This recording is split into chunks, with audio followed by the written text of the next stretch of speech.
2020 شو تذكركم فيه؟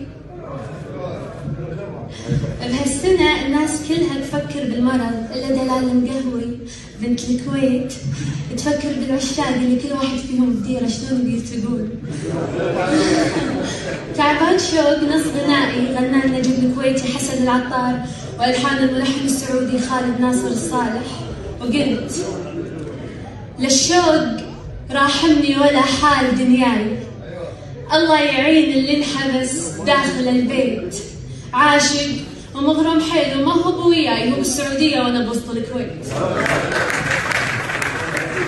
للشوق راحمني ولا حال دنياي، الله يعين اللي انحبس داخل البيت، عاشق ومغرم حيل وما هو بوياي، هو بالسعودية وانا بوسط الكويت، تعبان شوق وشوفة عيونه هدواي، يا ليت اشوفه بس يا ليت يا ليت واطير له واهمس له بحنيتي، جاي وصل واقول بشوق يا مويتي جيت.